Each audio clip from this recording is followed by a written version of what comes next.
So ஏர்த்தோட vegetation cover அப்படின்னு பார்த்தோம்னா போல்ஸில் வந்து ice caps and then Amazon rain forests, south east Asia rain forests, north அமெரிக்காவில் பார்த்தீங்கன்னா கிராஸ்லேண்ட்ஸ், ஆல்சோ டெசர்ட் ரீஜன் நம்மளுக்கு ஞாபகம் வரும், and oceans, Pacific Ocean, Atlantic Ocean and நம்ம இந்தியன் ஓஷன். ஸோ இந்த மாதிரி டைவர்சிஃபைடான இருக்க ஒரு கிரகத்தில் எப்பயுமே இப்படி தான் இருந்துச்சா? லஷ் க்ரீனாக இந்த ப்ளூ கலராக இருந்துச்சா, இல்லை இதுக்கு முன்னாடி வந்து வேறு மாதிரி வேறு டெரெயின்லையோ இல்லை வேறு க்ரீச்சர்ஸோ இருந்துச்சா? ஸோ ஏர்த் பிறந்தது வந்து ஒரு கோயின்சிடென்ஸா இல்லை கடவுள் படைச்சாரா?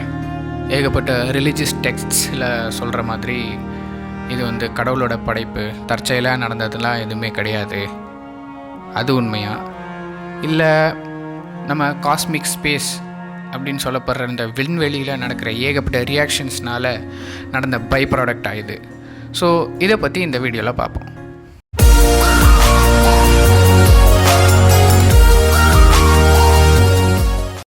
ஸோ கோல்டிலாக்ஸ் ஜோன் அப்படின்னா என்ன அப்படின்னு பார்த்தோம்னா, உயிர் வாழ்கிறதுக்கு தகுதியாக இருக்கிற விஷயங்கள் இருக்க இடத்த தான் வந்து கோல்டிலாக்ஸ் ஜோன் அப்படின்னு சொல்லுவோம்.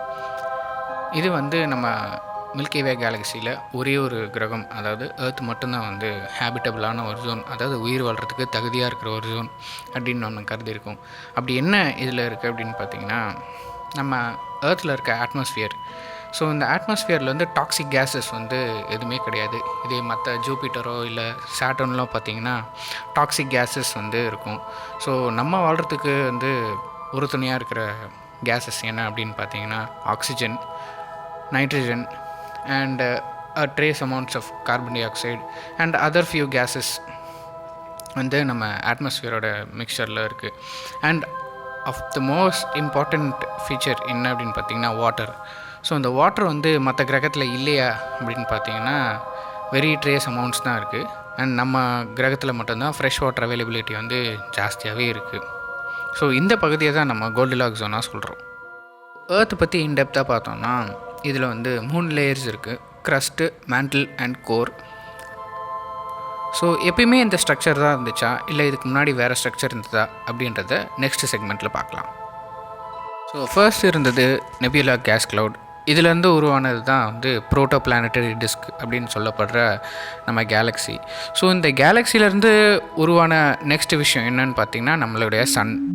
So lighter atoms of helium and hydrogen ஒன்று சேர்ந்த நியூக்ளியர் ஃபியூஷன் மூலிமா உருவான விஷயந்தான் நம்ம சூரியன். சூரியனுக்கு வந்து எப்பயுமே ஒரு அபாரமான ஒரு கிராவிடேஷ்னல் புல், அதாவது ஈர்ப்பு விசை எப்பயுமே இருந்துகிட்ருக்கு. ஸோ சன்னோட இந்த கிராவிடேஷ்னல் புல்னாலேயும் ஃப்ரீ ஃப்ளோட்டிங் ஆப்ஜெக்ட்ஸாக இருக்கிற meteors, asteroids and rocky substances ஒரு ஸ்பைரலிங்கான ஒரு பாத் வந்து ஃபாலோ பண்ணதுனாலையும் கரெக்டாக 4500 கோடி வருஷத்துக்கு முன்னாடி இதெல்லாம் இந்த ராக் பார்ட்டிகல்ஸ் எல்லாமே ஒன்று சேர்ந்து ஒரு பால் மாதிரி ஒரு ஷேப்பு வந்துச்சு. ஸோ இதை தான் வந்து நம்ம ப்ரோட்டோ ஏர்த் அப்படின்னு சொல்கிறோம். ஏர்த் மட்டும் இல்லைங்க, மற்ற பிளானட்ஸும் சரி, Mercury, Venus, Jupiter, Saturn, so இந்த மாதிரி பிளானட்ஸும் இந்த மாதிரி ஒரு ஷேப் வந்ததுக்கு காரணம் இது தான். ஸோ நம்ம ஏர்த் அப்படி எடுத்துக்கிட்டோம்னா நம்ம ஏர்த் வந்துட்டு ஒரு இன்ஹேபிட்டபிள் ஜோனாக தான் இருந்துச்சு. ஒரு ஹாட்டான டெம்பரேச்சர், சுற்றி வந்து toxic gases, methane, so carbon dioxide and other harmful gases தான் வந்து எப்பயுமே இருந்துகிட்டு இருந்துச்சு 4500 கோடி வருஷத்துக்கு முன்னாடி. ஸோ இந்த ஏர்த் வந்து கான்ஸ்டண்ட்டாக வந்து மீட்டியார்ஸால் பம்பார்ட் ஆகிட்டே இருந்துச்சு. மீட்டியார்ஸ்னால் ஒன்றும் இல்லைங்க, இந்த விண்கல், எரிக்கல் அப்படின்னு சொல்லுவாங்கள்ல, அதை தான் வந்து கான்ஸ்டண்ட்டாக பம்பார்ட் பண்ணிகிட்டே இருந்துச்சு. ஸோ இந்த பம்பார்ட்மெண்ட் எவ்வளோ வருஷம் அப்படி நடந்துச்சுன்னு பார்த்தீங்கன்னா, ஸோ 20 மில்லியன் இயர்ஸாக நடந்த இந்த பம்பார்ட்மெண்ட்னால என்ன நடந்துச்சு அப்படின்னு பார்த்தீங்கன்னா, இந்த மீட்டியார்ஸில் வந்து சின்ன சின்ன கிறிஸ்டல்ஸ் இருந்துச்சு. அந்த கிறிஸ்டல்ஸ், மினரல் கிறிஸ்டல்ஸில் குட்டி குட்டி droplets of water, tiny droplets of water வந்து ஸ்டோர் ஆகி இருந்துச்சு. ஸோ இந்த கான்ஸ்டன்ட் ஹீட்னாலேயும் இந்த கான்ஸ்டன்ட் பம்பார்ட்மெண்ட்னாலேயும் இந்த ட்ராப்லெட்ஸ் வந்துட்டு வாட்டர் வேப்பராக கன்வெர்ட் ஆகிடுச்சு. ஸோ கன்வெர்ட் ஆன இந்த வாட்டர் வேப்பர் கண்டென்ஸ் ஆகி ஒரு கட்டத்தில் வந்து மழையை வந்து பெய்ய ஆரம்பிச்சிருச்சு. ஸோ இப்படி தான் வந்து ப்ரோட்டோ பிளானட் வந்து கொஞ்சம் கொஞ்சமாக கூல் டவுன் ஆச்சு அப்படின்றது சயின்டிஸ்டோட தியரி. இந்த கிறிஸ்டல்ஸ்லாம் வந்து இன்றைக்கும் வந்து ஆஸ்திரேலியாவில் இருக்கிற ஒரு பகுதியில் வந்து ஜர்கன் கிறிஸ்டல்ஸ் அப்படின்னு சொல்லுவாங்க. ஸோ இதை வந்து கண்டுபிடிச்சிருக்காங்க. ஸோ இந்த மாதிரி கூல் டவுன் ஆகிக்கிட்டு இருக்க ஸ்டேஜில் என்ன ஆச்சு அப்படின்னு பார்த்தோம்னா, தியானு இன்னொரு ப்ரோட்டோ பிளானட், ஸோ ஏர்த்தை விட ஒரு 2 மடங்கு சின்னதான ஒரு பிளானட் வந்து ஏர்த்தோட மோதிச்சு. ஸோ இந்த பம்பார்ட்மெண்ட்னால ஒரு எனார்மஸ் ஃபோர்ஸ் ரிலீஸ் ஆச்சு, எனர்ஜி ரிலீஸ் ஆச்சு. நாளடைவில் இதை தான் வந்து நம்ம மூன்னு சொல்கிறோம். இப்போ ப்ரெசண்ட்டாக இருக்கிற மூன் தான் வந்து அப்போ இருந்த தியா பிளானட். ஸோ இந்த பம்பார்ட்மெண்ட் முடிஞ்ச உடனே என்ன ஆச்சுன்னு பார்த்தீங்கன்னா மறுபடியும் மீட்டியர்ஸ் அண்ட் அதர் ஆஸ்ட்ராய்ட் போன்ற விஷயங்கள் வந்து பம்பார்ட் பண்ண ஆரம்பிச்சிருச்சு ஏர்த்தை. இந்த வாட்டி நிறைய மினரல்ஸ் எஸ்ட்லேருந்து ஏர்த்துக்கு வந்து டிரான்ஸ்போர்ட் ஆச்சு. ஸோ ஏர்த்தில் இந்த கிரியேட்டர்ஸ்லாம் வந்து இந்த வாட்டர்னால ஃபில்லப் ஆக ஆரம்பிச்சிருச்சு. இந்த ப்ரைமார்டியல் லேக் அப்படின்னு சொல்லுவாங்க. ஸோ இந்த லேக்ஸ் வந்து நாளடைவில் கொஞ்சம் கொஞ்சமாக ஓஷன்ஸாக ஃபில் ஆக ஆரம்பிச்சிருச்சு. ஓஷன்ஸில் தான் நம்மளுடைய ஃபர்ஸ்ட் லைஃப் ஃபார்ம் ஆனால் பாக்டீரியா அப்படின்ற ஒரு விஷயம் உருவாச்சு. இந்த பாக்டீரியா பார்த்திங்கன்னா ஒரு சிங்கிள் செல்ட் ஆர்கானிசமாக இருந்துச்சு. இது வந்து carbon dioxide and other கேஸஸை வந்து பிரேக் டவுன் பண்ணி தனக்கு குளுக்கோஸாக கன்வெர்ட் பண்ணிக்கிச்சு. இதோட பை ப்ராடக்ட் என்ன அப்படின்னு பார்த்தீங்கன்னா ஆக்சிஜன். ஸோ இந்த பாயிண்டில் இருந்தால் ஆக்சிஜன்ன்ற ஒரு விஷயமே வந்து இன்ட்ரடியூஸ் ஆச்சு. இந்த ஆக்சிஜன் வந்து நாளடைவில் கொஞ்சம் கொஞ்சமாக வந்து அட்மாஸ்ஃபியரில் ரிலீஸ் ஆச்சு.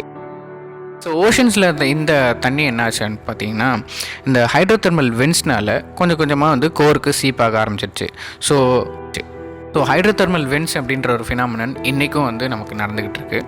ஸோ இந்த ஹைட்ரோதெர்மல் வென்ஸில் இருந்து தான் வந்து லைஃப் பில்டிங் மெட்டீரியல் உருவாச்சு அப்படின்றது சயின்டிஸ்டோட தியரி.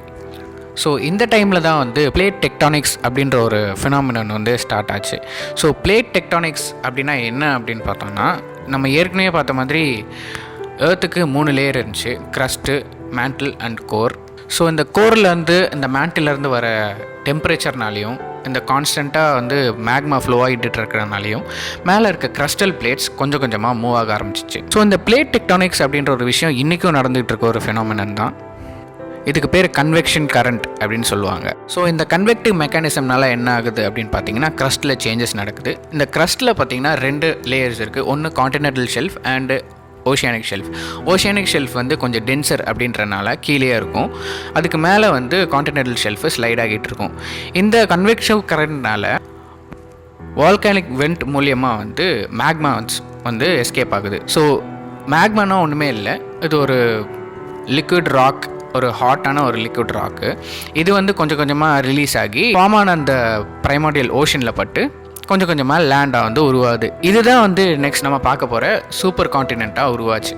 த ஃபர்ஸ்ட் சூப்பர் காண்டினெண்ட் உருவாச்சு அப்படின்னு பார்த்தீங்கன்னா அது பேர் வந்து ரொடீனியா. ஸோ இந்த ரொடீனியா தான் வந்து இன்றைக்கி நம்ம இருக்கிற ஒரு 7 காண்டினென்ட்ஸ்க்கு ஒரு ஆன்செஸ்டர் அப்படின்னு சொல்லலாம். இதுலேருந்து தான் பிளேட் டெக்டானிக்ஸ் மூலியமாக வந்து கொஞ்சம் கொஞ்சமாக ரொடீனியா வந்து பிரிஞ்சு இன்றைக்கில் இருக்கிற நம்மளுடைய கரண்ட் ஸ்டேட்டுக்கும் வந்திருக்கு. ஸோ இந்த ஓஷன்ஸ் வந்து அந்த மீட்டியர் ஷவர்னால் கொஞ்சம் கொஞ்சமாக ஃபில் ஆக ஆரம்பிச்சிருச்சு. ஆக்சிஜன் வந்து ப்ரொடியூஸ் பண்ண ஆரம்பிச்சிருச்சு. ஸோ அட்மாஸ்ஃபியரில் எக்ஸஸான ஒரு ஆக்சிஜன் கண்டென்ட் இருந்துச்சு. மீன்வேல் இந்த ரிலீஸ் ஆன அந்த அட்மாஸ்ஃபியரில் இருக்கிற கார்பன் டை ஆக்சைடும் அதர் க்ரீன் ஹவுஸ் கேஸஸ் வந்து கொஞ்சம் கொஞ்சமாக வந்து கண்டென்ஸ் ஆகி கார்போனிக் ஆசிடாக வந்து மாறிடுச்சு. இந்த கார்போனிக் ஆசிட் வந்து நம்ம நிலப்பரப்பில் ஏற்கனவே இருக்கிற மவுண்டன்ஸ் அண்ட் வால்கேனோஸ் அந்த பகுதியில் வந்து அப்சார்ப் ஆக ஆரம்பிச்சிருச்சு கொஞ்சம் கொஞ்சமாக. ஸோ ஒரு கட்டத்தில் பார்த்திங்கன்னா கார்பன் டை ஆக்சைடே சுத்தமாக இல்லாத அளவுக்கு வந்து ஏர்த்தில் வந்து ஆக்சிஜன் கண்டென்ட் அதிகமாகிடுச்சு. ஸோ இந்த க்ரீன் ஹவுஸ் கேஸ் என்ன பண்ணும் அப்படின்னு பார்த்தீங்கன்னா நம்ம இன்கமிங் சோலார் ரேடியேஷன்னு சொல்லப்படுற சன்லைட்டு இதை வந்து தக்க வச்சுக்கும் பூமியிலேயே. ஸோ இதனால் வந்து பூமி வந்து ஹீட்டாகவும் எப்பயுமே வார்மாகவும் இருக்கும். ஸோ இந்த ஃபினாமினன் வந்து சுத்தமாக வந்து ஆப்சண்ட் ஆகிட்ட ஒரு காரணத்தினால எர்த் ஃபுல்லாக வந்து ஆக்சிஜன் வந்து பரவிடுச்சு. ஸோ சன்லைட்டை தக்க வச்சுக்கிறதுக்கான ஒரு மெக்கானிசமே இல்லாதப்போ கொஞ்சம் கொஞ்சமாக எர்த் வந்து ரேப்பிடாக கூல் ஆக ஆரம்பிச்சிருச்சு. ஸோ இந்த ரேப்பிட் கூலிங் என்ன ஆச்சு அப்படின்னு பார்த்தீங்கன்னா ஒரு கட்டத்தில் ஸ்னோபால் எர்த்னு எர்த் ஃபுல்லாகவே வந்து ஸ்னோவால் கவர் ஆயிடுச்சு. ஸோ இந்த ஸ்னோபால் எர்த்தோட டெம்பரேச்சர் பார்த்தீங்கன்னா ஒரு -60 டிகிரி சென்டிகிரேட் இருக்கும். ஸோ ஸ்னோபால் எர்த் அப்படின்றது ஒரு கிட்டத்தட்ட ஒரு 50 மில்லியன் இயர்ஸாக வந்து இந்த ஃபினாமினன் அப்படியே இருக்குது. ஸோ கொஞ்சம் கொஞ்சமாக என்ன ஆகுது அப்படின்னு பார்த்தீங்கன்னா அந்த ஏர்த்தில் இருக்க க்ரஸ்டல் லேயர் மட்டும்தான் வந்து கூல்டவுன் ஆகிருக்கு. பட் கோரோட டெம்பரேச்சர் அப்படி தான் இருக்குது. ஸோ இந்த கோரில் இருந்த கன்வெக்டிவ் மெக்கானிசம் வந்து மறுபடியும் ஸ்டார்ட் ஆகி கொஞ்சம் கொஞ்சமாக வால்கேனோஸ் வழியாக வெளியில் வந்து மேக்மா வந்து ஃப்ளோ ஆக ஆரம்பிச்சிருச்சு.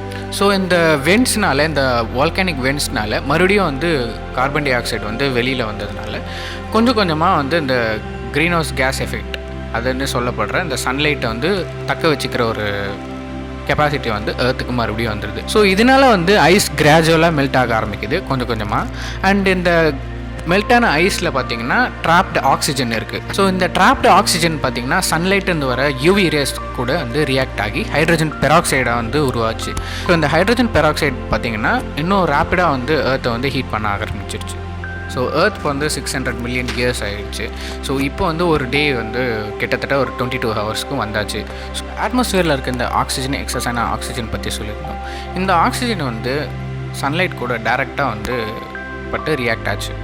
ஸோ ரியாக்ட் ஆகி இது என்ன கன்வெர்ட் ஆச்சுன்னு பார்த்தீங்கன்னா ஓசோனாக கன்வெர்ட் ஆச்சு. ஸோ இந்த ஓசோன் தான் வந்து இப்போ இருக்கிற லேயர் வந்து உருவானதுக்கு காரணம். ஸோ இந்த ரியாக்ஷன் டைம்லாம் எப்படி இருந்துச்சு அப்படின்னு பார்த்தீங்கன்னா மில்லியன்ஸ் ஆஃப் இயர்ஸ் எவல்யூஷனால் நடந்த ஒரு விஷயம். இது வந்து ரொம்ப ஒரு 10 வருஷத்தில் ஒரு 15 இயர்ஸ், ஒரு 20 இயர்ஸ், 100 இயர்ஸ் அந்த மாதிரி ஒரு டைம் கேப்பில் நடக்கல. இதெல்லாம் வந்து ஒரு மில்லியன்ஸ் ஆஃப் இயர்ஸ், அதாவது கோடிக்கணக்கான வருஷங்கள் கழித்து நடந்த ஒரு ஃபினாமினன், கொஞ்சம் கொஞ்சமாக கிராஜுவலாக நடந்த ஒரு ஃபினாமினன். ஸோ இந்த அண்டர் வாட்டரில் பார்த்திங்கன்னா வந்து ஏகப்பட்ட லைஃப் வந்து திரைவாக ஆரம்பிச்சிருச்சு. ஏன்னா அதுங்களுக்கு பேசிக்கான ஒரு எசென்ஷியல் நியூட்ரியன்ஸு, அமினோ ஆசிட்ஸ்ன்ற பில்டிங் பிளாக்ஸ் ஆஃப் லைஃப் அப்படின்ற ஒரு விஷயம் கிடைக்க ஆரம்பிச்சிருச்சு. ஸோ ப்ரீ கேம்பிரியன் எக்ஸ்ப்ளோஷன் அப்படின்னு சொல்கிறோம்.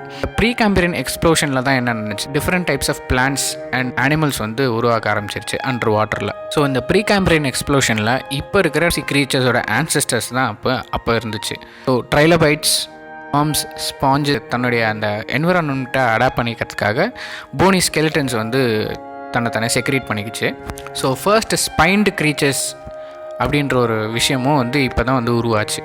ஸோ இந்த சைக்கிள் வந்து கொஞ்சம் கொஞ்சமாக வந்து நடக்க ஆரம்பித்ததுனால ஸோ எர்த் வந்து கிராஜுவலாக வந்து டுவர்ட்ஸ் லைஃப் அப்படின்ற ஒரு பாத்தை வந்து மூவ் ஆக ஆரம்பிச்சிருச்சு. ஸோ மீன்வைல் வந்து நம்ம இந்த பிளேட் டெக்டானிக்ஸ்னு ஏற்கனவே சொல்லியிருக்கோம். ஸோ இந்த பிளேட் டெக்டானிக்ஸும் வந்து கிராஜுவலாக வந்து கொஞ்சம் கொஞ்சமாக நடந்துக்கிட்டே இருந்துச்சு. ஸோ இதுக்கப்புறம் கோண்ட்வானான்னு ஒரு லேண்ட் வந்துச்சு, அதுக்கப்புறம் பேஞ்சியான்னு ஒரு லேண்ட் வந்துச்சு. ஸோ பேஞ்சியான்ற சூப்பர் கான்டினென்ட்டுக்கு அப்புறமா வந்து பார்த்திங்கன்னா லோரேஷியா, நடுவில் டெத்திசின்னு ஒரு விஷயம் இருந்துச்சு. ஸோ கிராஜுவலாக கொஞ்சம் கொஞ்சமாக வந்து மூவ் ஆகி கரெக்டாக நம்ம இப்போ என்ன ஸ்டேட்டில் இருக்கோமோ அந்த ஸ்டேட்டுக்கு வந்துச்சு.